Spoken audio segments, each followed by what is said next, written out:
Bonjour et bienvenue, voici notre tour d'horizon économique, géopolitique et boursier. Nous sommes le mardi 14 février, une date tellement romantique.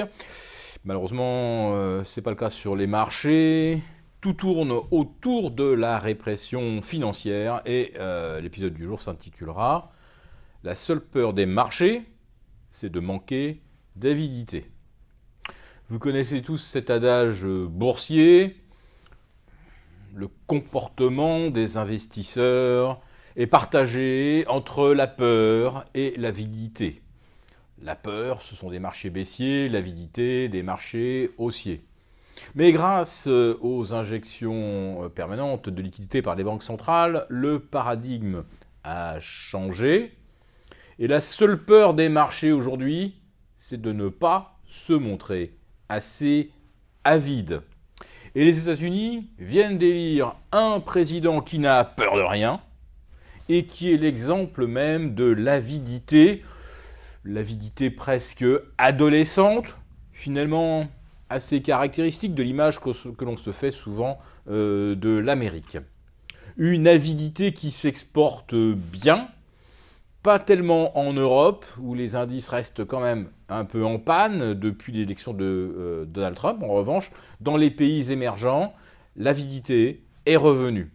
Pas l'avidité des investisseurs des pays émergents, non. C'est bien l'avidité des investisseurs de Wall Street. Alors, la journée de lundi fut historique. Vous avez certainement lu des commentaires à ce sujet.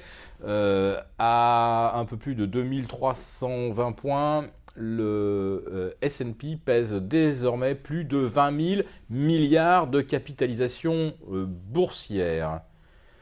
Sachant que 8 ans auparavant, cette capitalisation était d'environ 6 milliards. On a donc vu la capitalisation multipliée par plus de 3,3 en l'espace de 8 ans. Un autre chiffre va vous donner à réfléchir, j'en suis sûr. Il a fallu plus de 120 ans au Dow Jones pour passer de 100 à 14 200. 14 200, rappelez-vous, c'était le zénith du Dow Jones fin octobre 2007. Un an et demi plus tard, on le retrouvait à 6 500. Plus d'un siècle donc pour gagner 14 000 points. Et combien depuis le 9 mars 2009 pour gagner 14 000 points de plus? Oui, parce qu'hier soir, le Dow Jones s'est hissé au-delà des 20 400 points. On était tout près même des 20 500. Oui, autrement dit, il n'aura fallu que un peu moins de 8 ans pour gagner 14 000 points de plus. Ce qu'il avait fallu donc plus de 100 ans pour faire depuis la création du Dow Jones. Vous voyez donc que nous sommes là sur des ordres de grandeur totalement hors normes. Un S&P 500 dont la capitalisation dépasse celle des États-Unis, dépasse le PIB des États-Unis, c'est quelque chose de quasiment unique. Ça a été vu une fois en mars 2000. Un gain aussi rapide sur 8 ans, c'est absolument inédit depuis 1928-1929. Et la comparaison ou les concordances ne s'arrêtent pas là, puisque les PER sont également très voisins de ceux que l'on connaissait en 1928 et surtout 1929. Alors vous nous direz, ah oui, mais 2000 on avait vu encore plus extravagant, on est à 28 fois les bénéfices, on était monté à 36. Oui, sauf qu'il y avait à l'époque des valeurs qui n'existent plus, qui se sont désintégrées et qui se payaient 100 fois, non pas les bénéfices, mais 100 fois les pertes. Donc les PER observés en 2000 sont une sorte d'anomalie. Corrigeons-les simplement des valeurs qui existaient avant 2000 et qui ont existé après 2000, et vous verrez que les PER, globalement, sont restés aux alentours de 28. Autrement dit, 1929, 2000, 2017, 3 fois des PER atteignant ou dépassant légèrement les 28.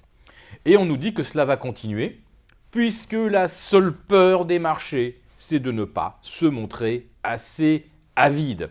Et qu'est-ce que l'on a payé lundi à Wall Street alors qu'il n'y avait pas de statistiques, pas de déclaration de banque centrale, pas de tweet de Donald Trump? Eh bien, on a payé la promesse de ce programme fiscal fantastique, sensationnel. Vous remarquerez que nous avons là à faire un genre de communication de cours de récré. Allez, venez les potes, on va faire un truc génial. Le truc génial va consister tout simplement à faire exploser la dette américaine alors qu'elle est déjà arrivée sur des niveaux, là aussi historiques, puisqu'elle dépasse les 20 000 milliards de dollars. On retrouve toujours ces 20 000 milliards de dettes. Et si vous rajoutez les dettes publiques non provisionnées, vous pouvez doubler ce montant. Donc, rajouter de la dette à la dette en dérégulant et en baissant les impôts, c'est tout simplement la voie de la désintégration de l'économie américaine. Mais ça va être génial! Alors, d'ici là, la seule peur des marchés, c'est de manquer d'avidité.